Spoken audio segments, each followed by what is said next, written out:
There is a place on this planet where the average temperature, measured across every day of every year, never drops below 34 degrees Celsius.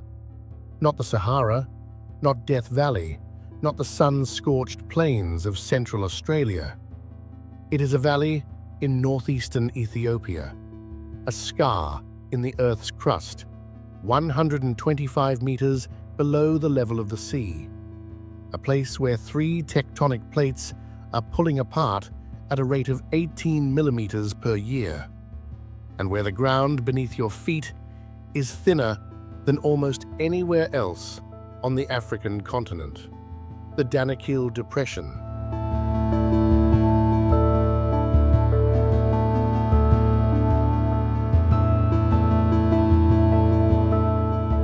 Some afternoons here, the air reaches 50 degrees. The soil cracks and bleaches white. Nothing grows, nothing blooms. Rainfall in most years does not come at all. And yet, people live here. They have lived here for over 2,000 years. They have built homes, raised children, and carved a livelihood from the very thing that makes this place so hostile. They mine salt from a lake bed that was once the floor of the Red Sea. They load it onto camels and walk for days across open desert to sell it at market for a price that barely covers the return trip. What happens to the people who call this place home when the very ground they stand on is slowly splitting open beneath them?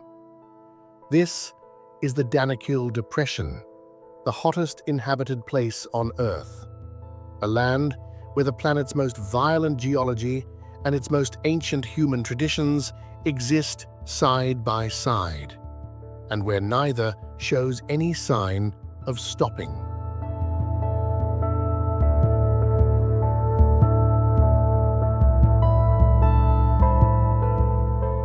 The first thing you see if you arrive at Dallol is the color.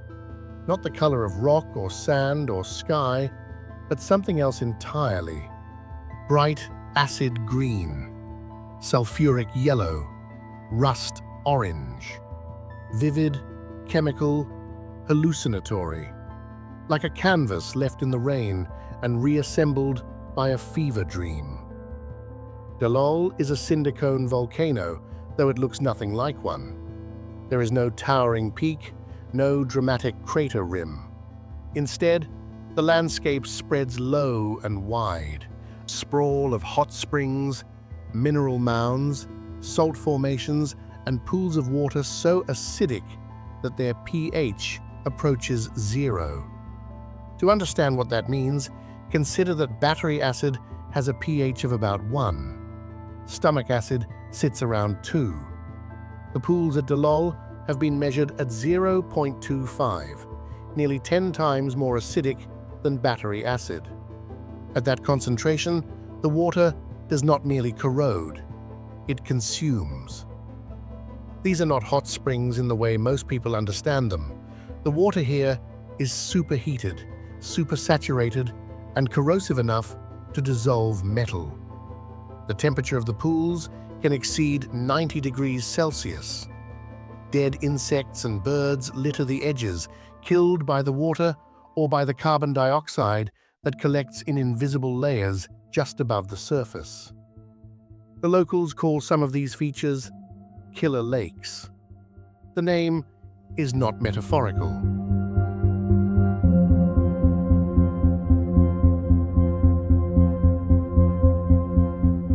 What creates Dallol's unearthly appearance is a process that never stops. Groundwater from the Ethiopian highlands seeps downward through layers of rock, is heated by the magma sitting beneath the surface, and is pushed upward through the crater. Along the way, it dissolves salt, sulfur, iron, manganese, and dozens of other minerals. When it reaches the surface, the brutal heat of the Danakil evaporates the water almost instantly, leaving behind bright, encrusted formations, yellows from sulfur, greens from copper salts, reds from iron oxide. Silver chloride adds a metallic sheen. zinc iron sulfide creates pockets of deep amber, and the landscape is never the same twice. New springs open overnight. Old formations crumble, dissolve, and rebuild in different configurations. What you photograph on Tuesday may not exist by Friday. The volcano itself last erupted in 1926, sending a plume of ash and steam into the air and reshaping much of the surrounding terrain. Before that, Dallol was the site of an Italian potash mining settlement, a small company town built in the 1910s to extract fertilizer-grade minerals from the evaporite. Deposits. The miners came with rail tracks, a narrow-gauge railway, prefabricated housing, and the peculiar optimism of men who believed industry could tame this landscape. They were wrong. The heat defeated the workers. The acid corroded the equipment. Supply lines across the desert proved unreliable. The settlement was abandoned within a few years. The tracks rusted and sank into the salt. The buildings collapsed under their own weight. The desert took everything back. Today, fragments of the railway can still be seen. Iron rails half buried in salt crust, bolts orange with corrosion, sleepers long since dissolved. They are the Danakil's monument to human ambition, and the Danakil's quiet commentary on its limits. What remains is the hydrothermal system, churning, hissing, reforming itself with the patience of a process that operates on geological time.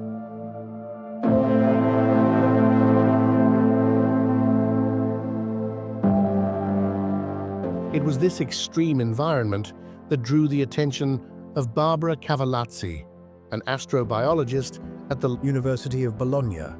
In January 2017, she led a research expedition to Dallol as part of the Europlanet program, collecting samples from the salt chimneys and the blue-green pools that surround them.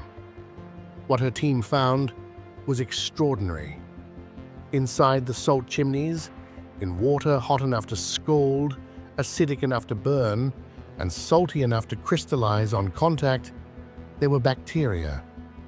Ultra-small, up to 20 times smaller than ordinary microbes, but alive, metabolizing, reproducing, thriving in conditions that would sterilize a hospital operating room in seconds.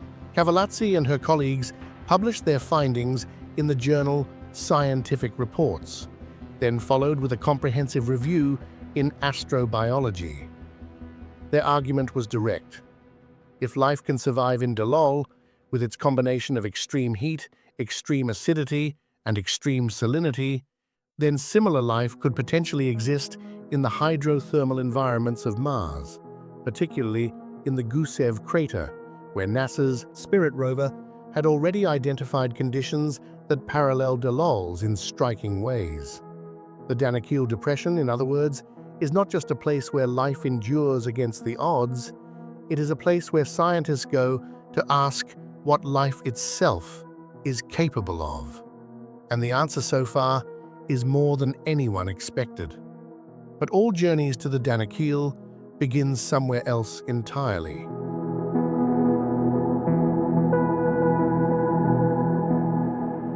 Mekelle sits at roughly 2,200 meters above sea level on the edge of the Ethiopian plateau.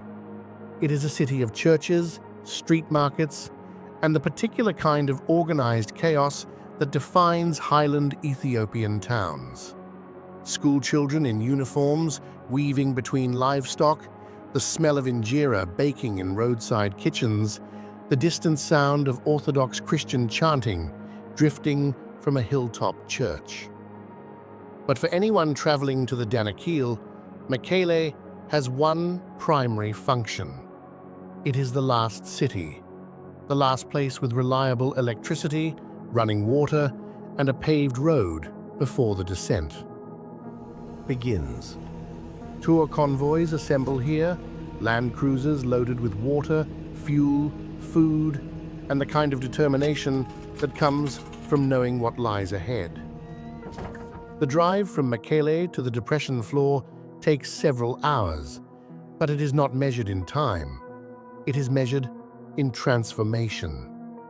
You descend from green highland ridges terraced with farmland to brown scrubland scattered with acacia, then to bare rock and sand, and finally to nothing at all, a flat, bleached expanse that stretches to the horizon, broken only by the shimmer of heat rising from the ground.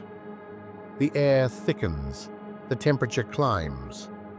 By the time you reach the depression floor, you have descended more than 2,000 meters.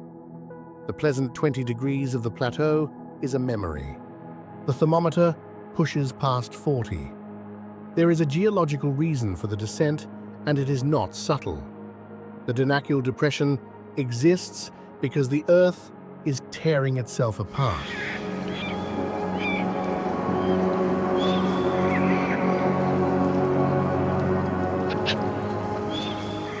Beneath this valley, 3 of the planet's tectonic plates are diverging.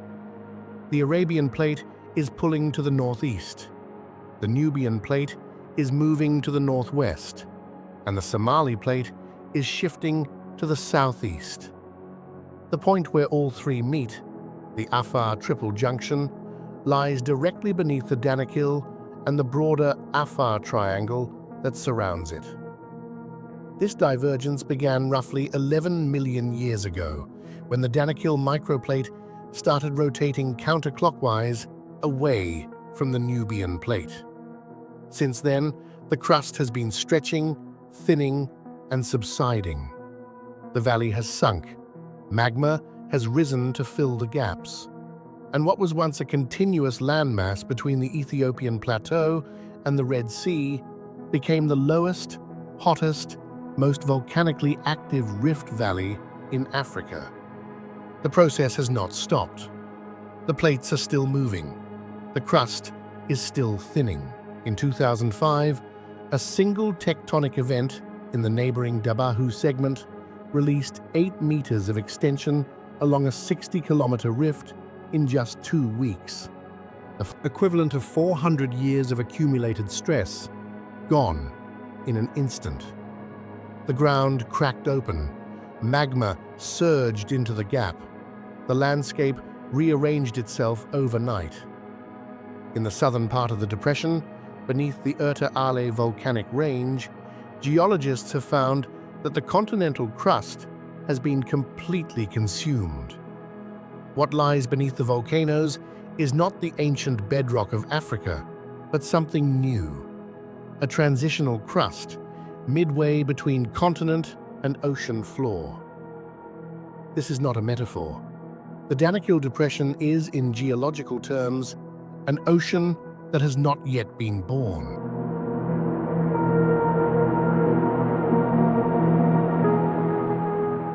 During the Pleistocene, the Red Sea flooded this basin at least 4 times, pouring salt water across the depression floor whenever global sea levels rose high enough. The last flooding occurred roughly 130,000 years ago.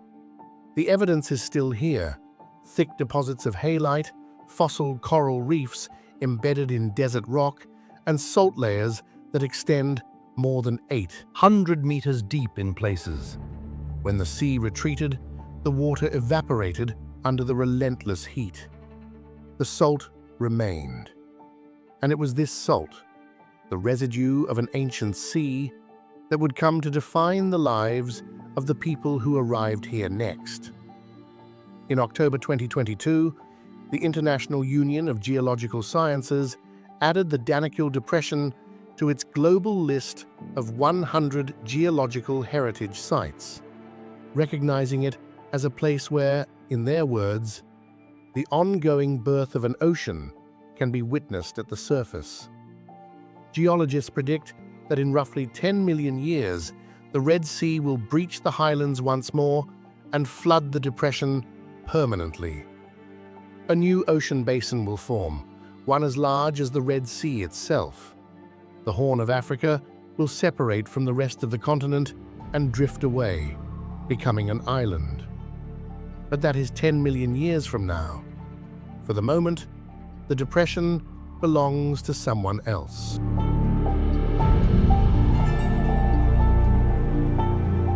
The village of Erta Ale sits on the edge of the salt flats, within sight of Dallol's discolored hills. It is a small collection of structures, low walls of stacked stone, shelters made from branches and animal hides, a few corrugated metal roofs that arrived in recent years. There is no running water, there is no electricity, there is no pavement. It is not much to look at, but it is home. The Afar people have lived in and around the Danakil Depression for more than 2 millennia. They are a Cushitic-speaking, predominantly Muslim people, numbering over 5 million across Ethiopia, Eritrea, and Djibouti.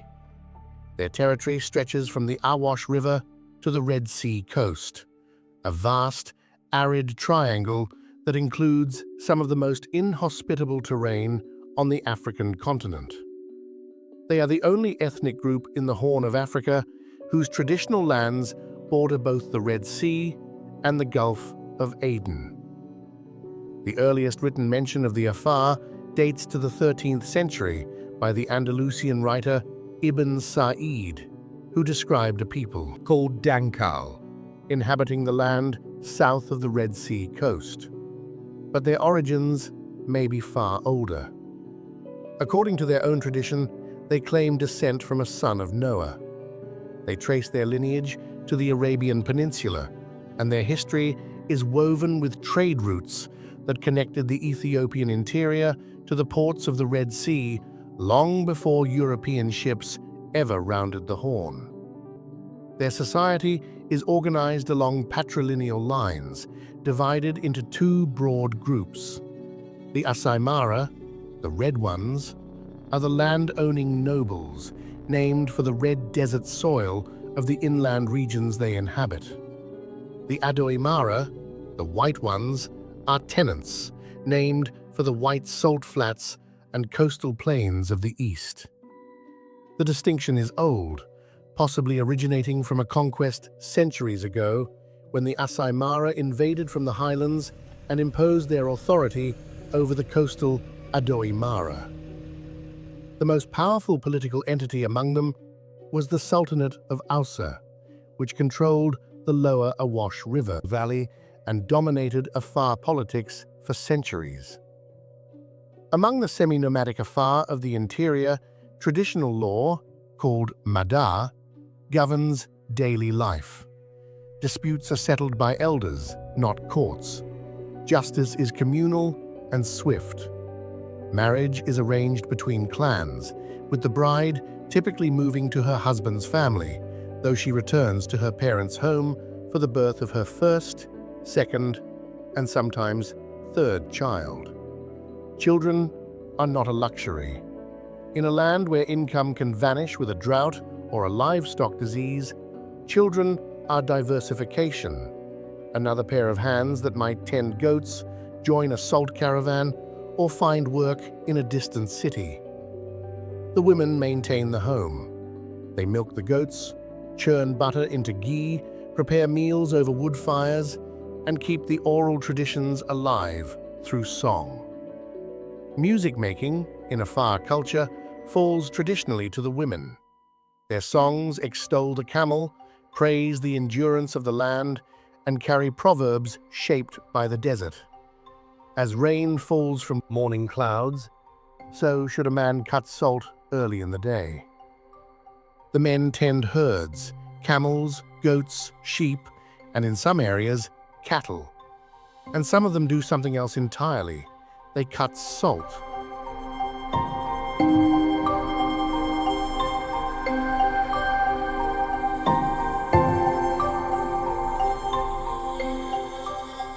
But not all inhabitants of this land walk on 2 legs. The dromedary camel is the engine of the Danakil. Without it, there is no salt trade. Without it, there is no way to carry water, supplies, or trade goods across 100 kilometers of open desert. Without it, most of the settlements in the depression would not exist. The dromedary was domesticated roughly 4,000 years ago on the Arabian Peninsula and has been present in the Horn of Africa for nearly as long. Its physiology is a masterclass in desert engineering. It can drink over 100 liters of water in 10 minutes and survive weeks without drinking at all, drawing moisture from its food. Its body temperature fluctuates by as much as 6 degrees Celsius over the course of a day, a trick that reduces the need to sweat. Its feet are wide and padded, distributing weight across soft sand and brittle salt crust. Its nostrils close against blowing dust. Its eyelashes, long and layered, shield its eyes from grit. Its red blood cells are oval rather than round, a shape that allows them to flow more easily when the animal is dehydrated and its blood thickens. In the Danakil, each camel is loaded with up to 30 bricks of salt, each weighing roughly 4 kilograms. The caravans, sometimes 100 animals strong, stretching in a single file that extends for a kilometer or more, walk by night and rest during the worst of the midday heat. The men who drive them take turns sleeping, resting only when exhaustion or the temperature makes walking impossible. The camel does not complain. It does not slow unless injured. It walks the same routes its ancestors walked 500 years ago, carrying the same cargo for the same purpose. In Afar oral poetry, the camel is praised more than any other animal, more than the goat that gives milk, more than the sheep that gives wool. The camel is survival. The camel is wealth. The camel is the reason the Afar are still here.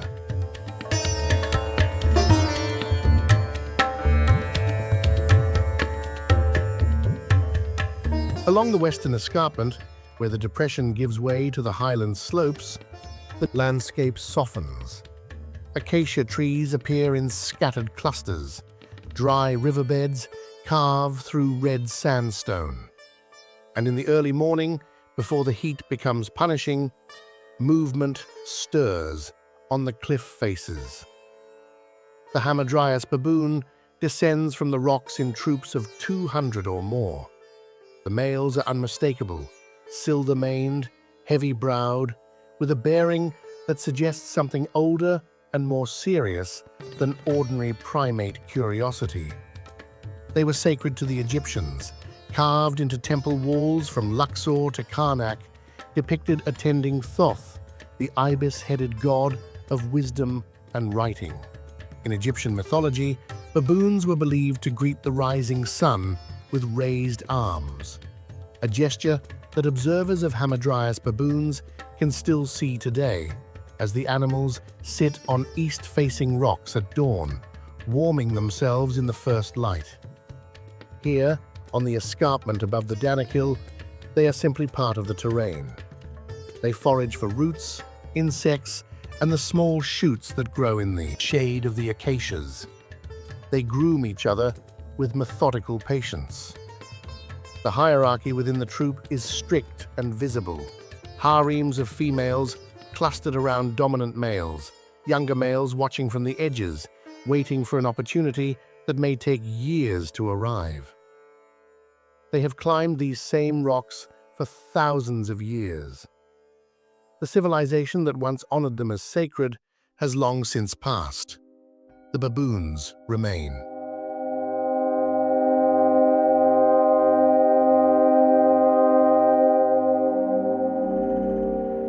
The salt flats carry a long history, and not all of it is peaceful. The Afar have a reputation, and it was not given lightly. Before the 1930s, almost every outsider who attempted to cross Afar territory was killed.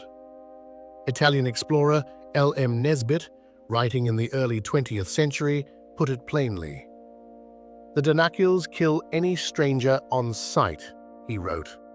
"The taking of a life has become a habit of their nature." British explorer Wilfred Thesiger, who crossed the region in 1933 and 1934, called the Danakil a land of death. He was one of the few Europeans to traverse Afar territory and survive. These were not idle assessments. In the 1870s, Werner Munzinger, a Swiss-born officer serving as an Egyptian-appointed governor, attempted to cross Afar territory with a force of 350 soldiers, 2 artillery pieces, and 45 camels. He brought his wife. He brought his child. The expedition aimed to open trade routes between the Red Sea coast and the highland kingdom of Shewa. The Afar and Gala forces attacked at night near the Sultanate of Ausa. Munzinger was killed. His wife was killed. His child was killed. Nearly the entire force was destroyed. The few survivors fled to the coast at Massawa. The Afar were also active participants in the Red Sea slave trade for centuries, serving as guides and intermediaries for Arab traders moving human cargo from the Ethiopian interior to the Arabian Peninsula. Major slave routes passed directly through Afar territory. Historical reports indicate the trade persisted as recently as 1928. The welcome today is different. Armed guards accompany tour groups. Military escorts are standard for the Erta Ale trek. But the land has not softened, and the Afar have not forgotten who they are.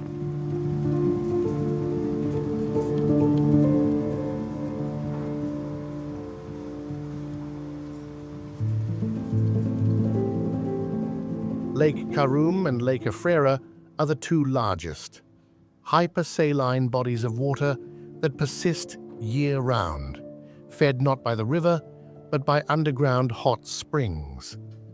Everything else evaporates. What remains is salt. Always salt. The Afar have been mining it for generations. The method has barely changed. A miner arrives at the flats before dawn, when the temperature is merely uncomfortable rather than dangerous. He carries simple tools: a hand axe, a wooden pole, a length of rope. Working on his knees, he uses the axe to score parallel lines into the surface, cutting rectangular shapes roughly the size of a building brick. Then, using the wooden pole as a lever, he pries the blocks free and stacks them to the side.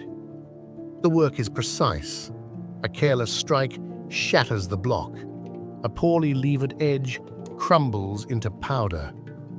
Each brick must be clean enough, uniform enough, to stack and transport without breaking further. The best miners work in a rhythm: score, score, lever, lift, repeating the motion hundreds of times in a single morning. A fast-working miner can cut dozens of bricks before the heat stops him. By midday, the temperature on the flats exceeds 50 degrees. The glare off the white surface is blinding, a flat, shadowless brightness that makes the air itself seem to vibrate. The work stops. The men retreat to whatever shade the stone shelters provide, drink tea, and wait for the afternoon. On rare occasions, sustained winds push water from a nearby lake across the depression, flooding the flats with a few centimeters of brine. When this happens, the salt takes on different colors: pink at dawn, gray under cloud, brilliant white in the midday sun. The water evaporates within hours, leaving behind a fresh, thin layer of salt on top of the ancient deposits below. The cycle renews. The Earth adds another page to a book it has been writing for 100,000 years. When the heat softens slightly, the loading begins. Each camel receives its burden: 30 bricks, bound with rope, balanced carefully on either side of the animal's hump. The weight must be distributed evenly. A lopsided load will cause sores, slow the animal, and cost the miner days. The caravan assembles. 100 camels, a handful of men. The walk to market begins. The nearest trading post is Berhale, several days to the west.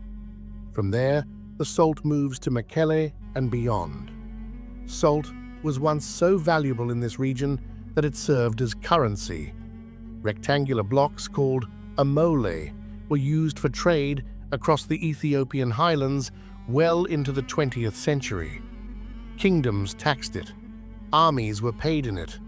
A man's wealth could be measured by the number of salt bricks stacked in his storehouse. Today, each brick sells for approximately 4 Ethiopian birr, about 20 cents. The men know the math. They do not need anyone to explain it. A week of labor and walking and risk for a return that a factory worker in Addis Ababa earns in a single afternoon.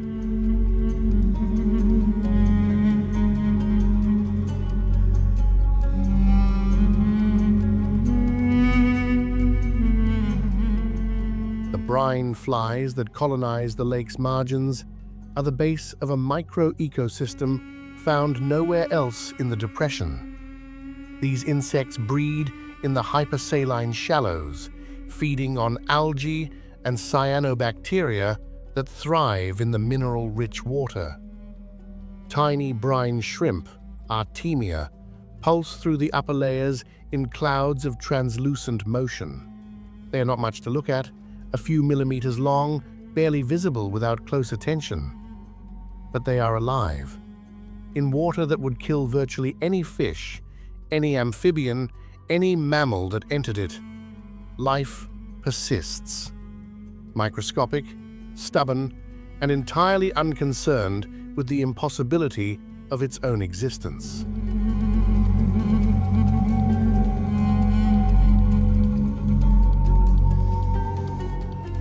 But what if this hostile land holds a secret older than any civilization, a secret about where all of us began? 300 kilometers to the southwest, still within the Afar triangle, the terrain shifts. The awash valley cuts through ancient sedimentary layers, the kind of exposed, eroding geology that paleoanthropologists spend their careers searching for. Millions of years of deposits, stacked and tilted and carved open by wind and water, revealing the bones of creatures that walked this ground long before anyone thought to name it. And it was here, at a site called Hadar, that the most intimate story of the Danakil region was found. November 24th, 1974. A young paleoanthropologist named Donald Johansson is hiking back toward his Land Rover after a long morning of survey work. He is 31 years old, freshly minted with a doctorate from the University of Chicago, in only his second full field season at Hadar. The sun is high. The gully he walks through is unremarkable. Dry sediment, exposed rock, the heat pressing down from a cloudless sky. He decides on a whim to take an alternate route back to the vehicle, through a nearby gully he has not yet explored. He glances over his right shoulder. A fragment of bone catches his eye. Small, pale, partially embedded in the slope. He recognizes it immediately. A piece of forearm, an ulna, and unmistakably hominin. His pulse quickens. He looks further. An occipital bone from the back of a skull, a femur, ribs, a pelvis, fragments of a lower jaw. Over the next 2 weeks, Johansson and his team excavate several hundred fragments of bone, screening and sorting sediment hour after hour under the Afar sun. Gradually, the fragments assemble into something coherent. 40% of a single skeleton. It is female, small, barely 3.5 feet tall, perhaps 28 kilograms. The shape of her pelvic bones confirms the sex. An erupted wisdom tooth and fused bone joints confirm she is a young adult. The hip, knee, and ankle joints tell a story that would reshape the field. This creature walked upright, not occasionally, not partially, but habitually, as its primary mode of locomotion. She was an obligate biped, the oldest evidence of a human ancestor who walked on two legs all the time. And she was 3.2 million years old. That night, in the camp, the team celebrated. Someone put on a cassette tape, The Beatles. Lucy in the Sky with Diamonds played on loop. One of the women on the dig turned to Johansson. "Why don't you call her Lucy?" By morning, the name had stuck. In Ethiopia, she has a different name, Dinkinesh. In Amharic, it means, "You are marvelous." Before Lucy, many scientists assumed that large brains evolved first in the human lineage, followed later by upright walking. The logic seemed sound. Intelligence is what separates us from other primates, so surely intelligence must have led the way. Lucy proved the opposite. Her brain was small, roughly the size of a chimpanzee's, about 400 cubic centimeters. She could not speak. She could not make tools. She had no capacity for symbolic thought, no language, no art. She could not imagine that 3.2 million years later, her bones would sit in a specially constructed safe in the National Museum of Ethiopia in Addis Ababa, while a plaster replica stood in her place for visitors to see. But she walked upright. Her pelvis was wide and bowl-shaped, designed to support her weight over two legs rather than four. Her knee joint angled inward, placing her feet beneath her center of gravity.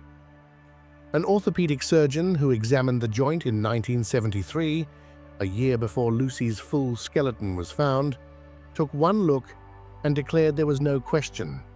This creature walked the way we do, but she walked upright.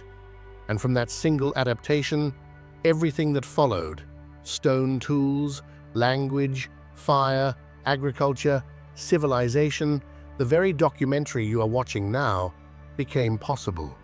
The species was named Australopithecus afarensis in 1978, in honor of the Afar region and the Afar people on whose land the discovery was made.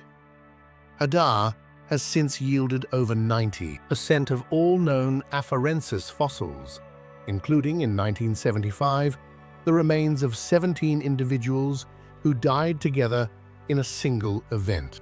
National Geographic dubbed them the first family. The cause of their mass death remains a mystery. 3.2 million years ago, this land, now among the most hostile on Earth, was where our ancestors lived. They foraged in what was then a mosaic of woodland and grassland. They raised young.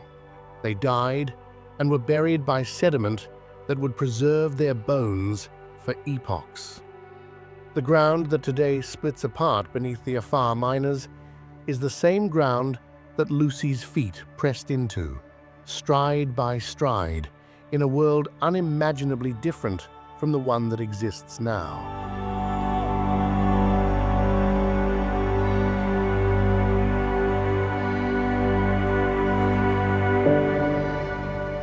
The camel caravan arrives at Bahale after days of walking. Bahale is not much of a town, a market settlement on the western edge of the depression where the terrain begins to rise again toward the highlands.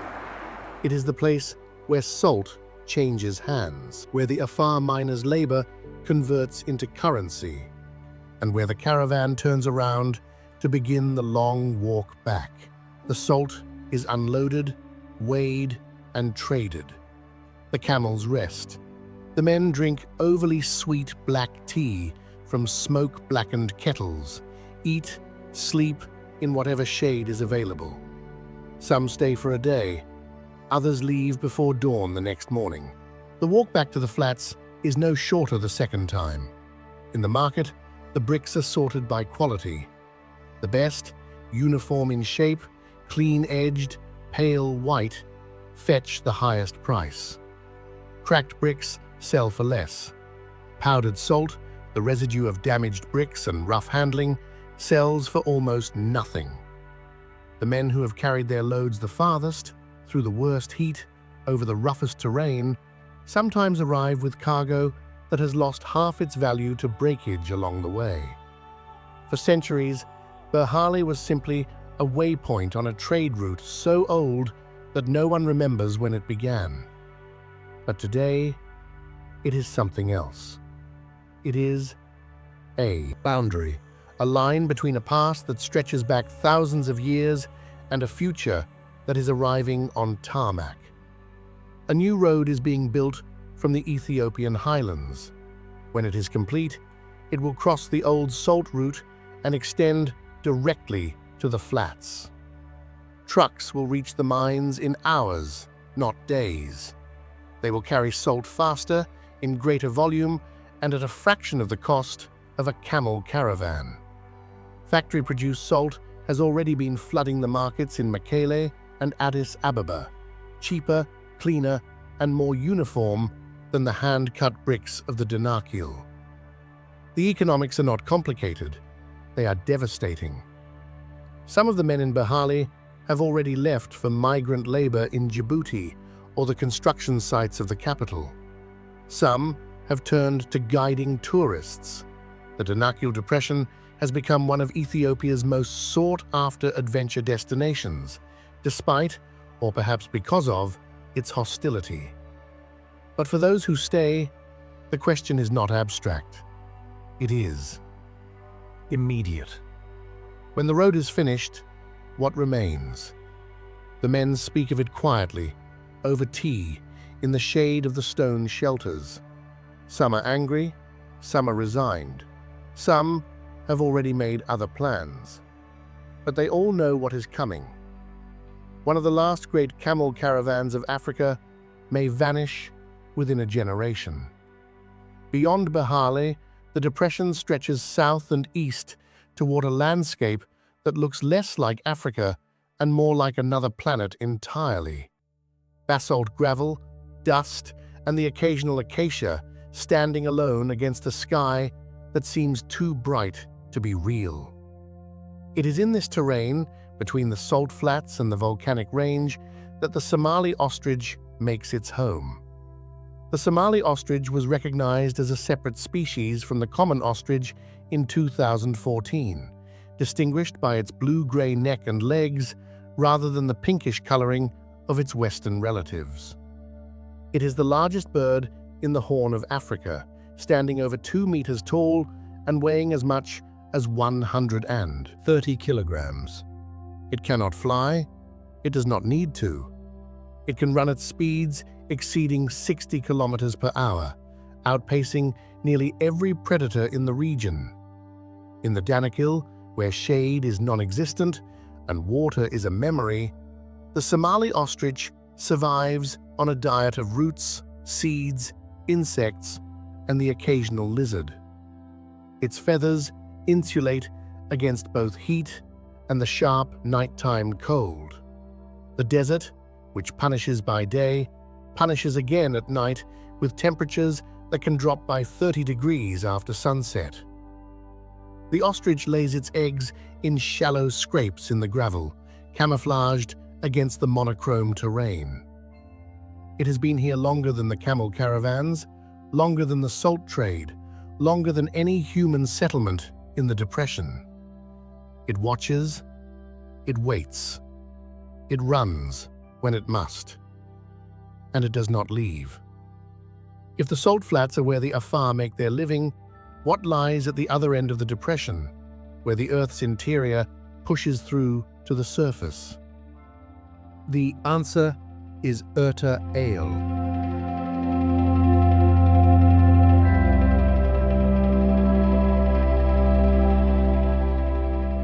The approach begins at Dodom, a cluster of shelters at the base of the volcanic range. The trek starts in the evening, after the sun drops below the horizon and the temperature falls from catastrophic to merely extreme. The path crosses cooled lava flows, sharp, uneven, fractured into jagged ridges that can tear through boot leather. The surface is basalt, black and featureless, absorbing the flashlight beams and reflecting nothing back. The hike takes 3 to 4 hours. There is no trail in any formal sense. Guides navigate by memory and by the faint glow that sometimes appears above the caldera rim when activity is high. The air smells of sulfur. The ground, in places, is warm beneath your feet. Razor-sharp lava gives way occasionally to smoother pahoehoe flows, and then the sharp edges return. No one speaks much during the approach. The landscape does not invite conversation. The only sounds are boots on rock, the occasional clink of a water bottle, and, if the wind shifts, a low, deep rumble from somewhere ahead. The air temperature, even after dark, holds above 35 degrees. Sweat evaporates before it forms visible droplets. The body dehydrates without warning. And then, gradually, the horizon begins to glow. It is not a sharp light, not a fire. It is a diffuse, reddish warmth that spreads across the underside of the rising gas plumes. Sulfur dioxide and water vapor catching the heat from below and scattering it upward. As you climb the final slope of the shield, the glow strengthens. The air grows hotter. The smell of sulfur, which had been a background note for hours, sharpens into something acrid and immediate. Your eyes begin to water, your throat tightens, and then you are at the rim.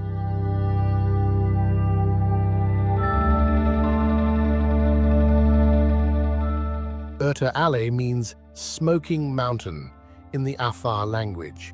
It is Ethiopia's most active volcano, a broad, basaltic shield rising 613 meters from the depression floor, its base spanning 40 kilometers across the desert.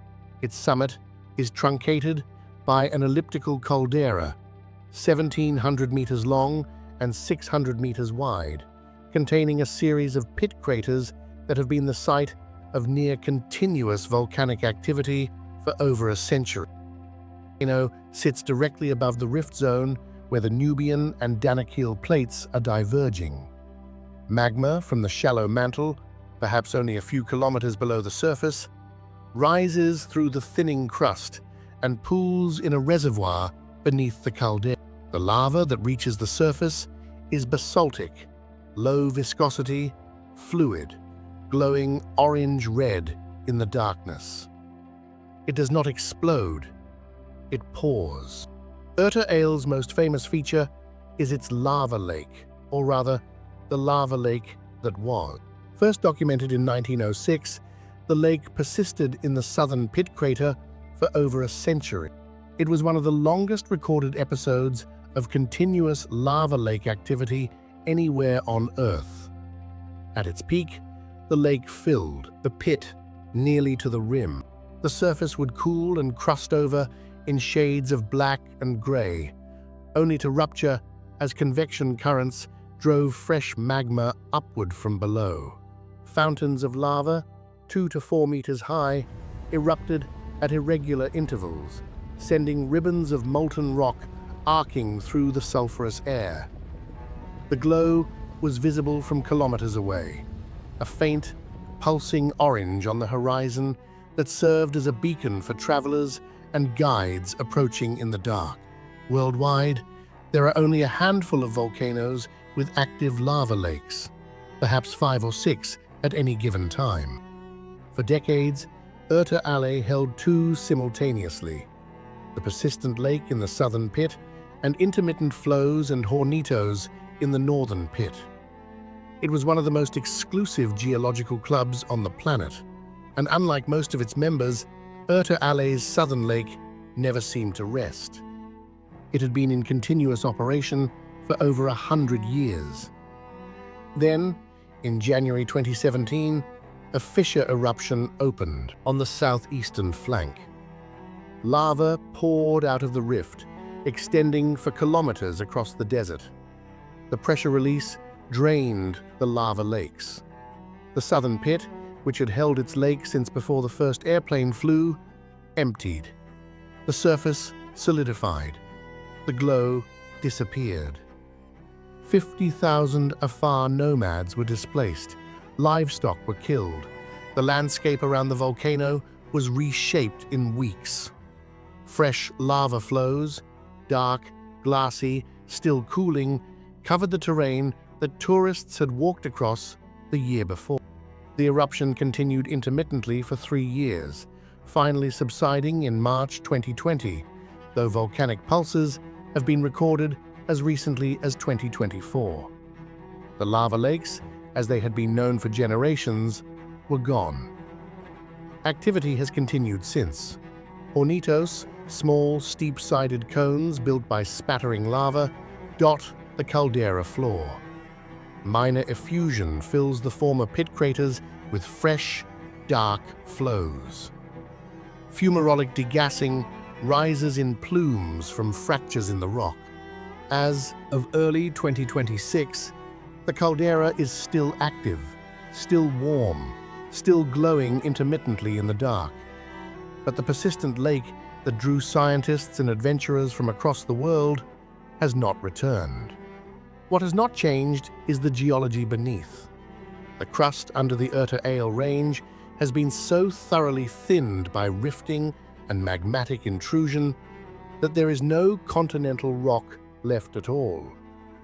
Chemical analysis of the basaltic lavas shows no signature of continental crust. No granite, no gneiss, no ancient basement.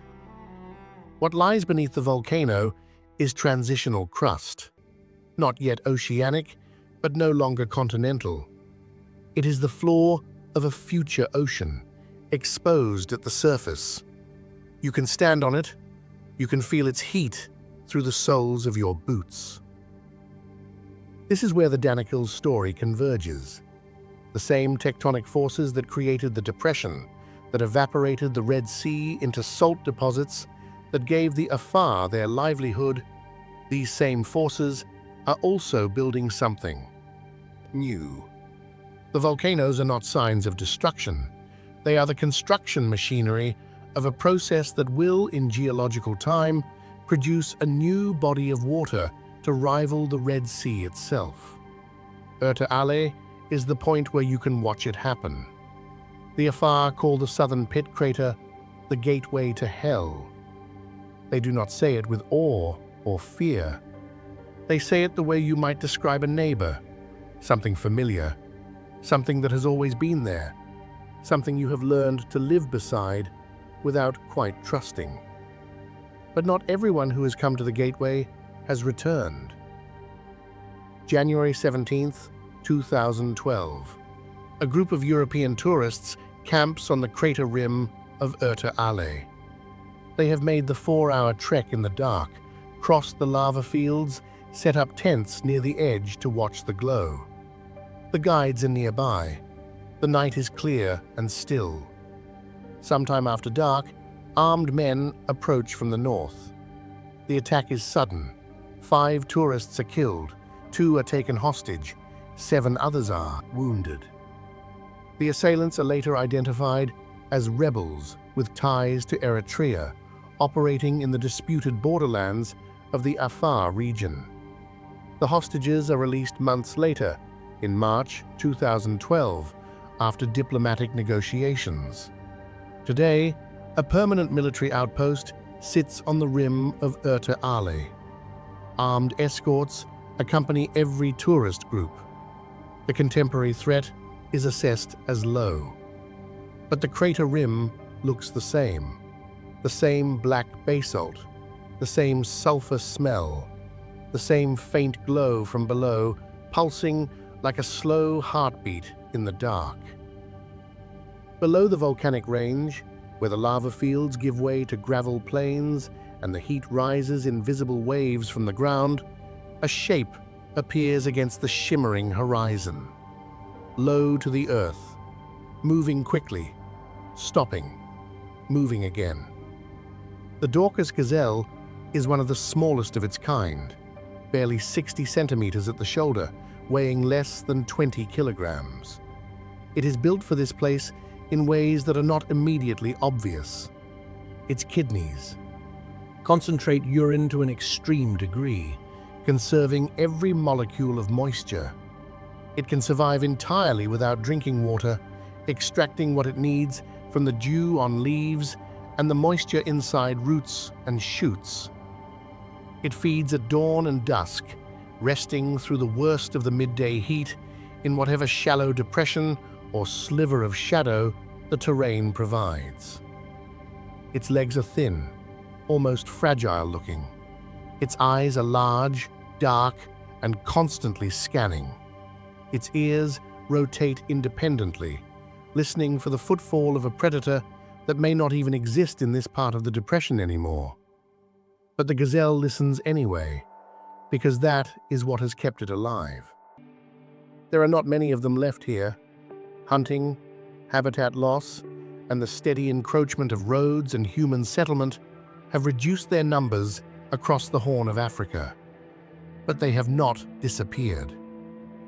In the arid plains south of Erta Ale, where almost nothing else moves, the Dorcas gazelle picks its way across the gravel, alert, cautious, and alive. It has no interest in the volcanoes, the tectonic plates, or the salt trade.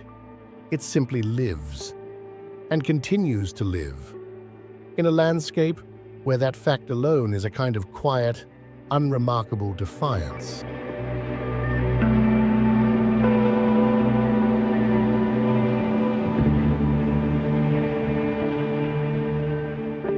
Is a place defined by what it destroys or by what it creates? The Danakil Depression does not offer an easy answer. It is the hottest inhabited place on Earth, a valley where the air temperature has been recorded above 50 degrees Celsius, where rainfall is measured in millimeters per year, where the water is poison and the ground splits open without warning. It has killed explorers, soldiers, tourists, and scientists. It has dissolved the bones of animals that came too close to its acid spring. It has swallowed settlements and livelihoods with eruptions that give no warning and leave nothing behind but cooling rock. But it has also given, 3.2 million years ago, a creature barely taller than a modern 5-year-old walked this ground on 2 legs.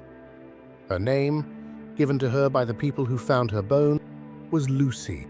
Her Ethiopian name is Dinkinesh. You are marvelous.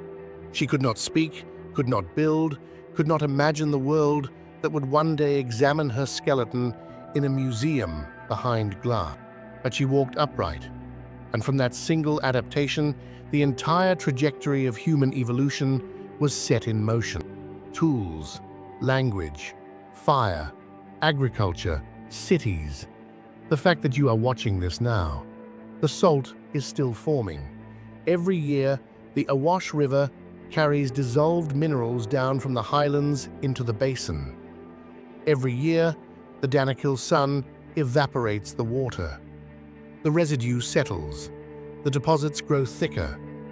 Layer by layer, centimeter by centimeter, the same process that has been repeating for over 100,000 years, since the Red Sea last withdrew and left this valley dry. The Afar miners understand this, even if they do not frame it in geological terms. The salt is not running out. It cannot run out. The Earth is making more of it, continuously, automatically, without effort or intention. What is running out is the way of getting it to market, the method, the tradition, the camel and the man and the rope and the walk. The new road inches closer every month. The trucks are coming. The economics do not bend. The camel caravans that have crossed this desert for centuries, long lines of animals moving in single file against an orange sky, loaded with 4-kilogram bricks of salt worth 20 cents apiece, may vanish within a generation. And with them, one of the oldest continuous trade practices in Africa. But the tectonic forces that tore this land open 11 million years ago have made no such plans. The plates are still moving. The Nubian and Danakil crustal blocks are still diverging at their steady 18 millimeters per year. The magma beneath Erta Ale is still rising. The crust is still thinning. The process does not accelerate, and it does not slow. It simply continues, indifferent to the economies and traditions that exist on its surface. In roughly 10 million years, the Red Sea will breach the highlands that separate it from the depression. Water will pour into the valley, slowly at first, through narrow channels cut by erosion, and then in a rush as the barrier collapses. The salt flats will disappear beneath the surface. The volcanoes will become submarine ridges. The acid springs of Dallol will be buried under meters of seawater. A new ocean basin will form, one that will, in time, grow as large as the Red Sea itself. It will happen the same way the Atlantic Ocean was born, when Pangaea split apart 200 million years ago, and a crack in a supercontinent became a gap, and a gap became a channel, and a channel became the widest ocean on the planet. The Danakil is that crack. It is the Atlantic in its infancy, the beginning of the same process, playing out on the same stage, following the same script that the Earth has used every time it has decided to rearrange its surface. The Horn of Africa will become an island. The Somali plate will drift northeast, carrying its mountains and its coastlines away from the continent. The Danakil Depression, this impossible, hostile, life-giving scar in the Earth's surface, will become a stretch of deep blue water, unremarkable to the ships that will one day cross it. Where the salt miners knelt, there will be ocean floor.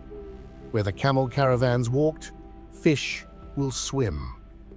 Where Dallol's acid springs hissed and steamed, hydrothermal vents will feed colonies of tube worms and shrimp in the eternal darkness of the deep sea. The same kind of vents that many scientists believe may have given rise to the first life on Earth 4 billion years ago. The cycle will complete. An ocean will be born in the same place where, 3.2 million years earlier, a small creature named Lucy took her first upright steps across a landscape that would one day become the hottest place on the planet. And then an ocean. And then perhaps something else entirely. The Danakil is not the end of anything. It is the beginning. A place where the planet disassembles itself in order to build something new. Where the same heat that kills also creates. Where the same rifting that sinks the land below sea level also produces the salt that feeds a people. The volcanoes that draw the curious, and the thin, fragile crust that will one day become the floor of an ocean that does not yet have a name. The Afar have a legend about the salt flats. They say that once, long ago, the ground here was made of pure gold. But the people who lived on it grew lazy and forgot to pray. They forgot to thank God for what they had been given, and so God, in his patience, turned the gold into salt. But the legend does not end there. It says that one day, when humans live in peace again and remember to give thanks, God will turn the salt back into gold. The Danakil does not know if that day will come. The Danakil does not deal in human promises or human timescales. It deals in millions of years, in millimeters of movement, in the slow and patient labor of a planet that is always, always building something. Even when what it builds looks, at first, like destruction. Thanks for watching, and if journeys like this one interest you, subscribe and stay with us for the next one. See you on the next road.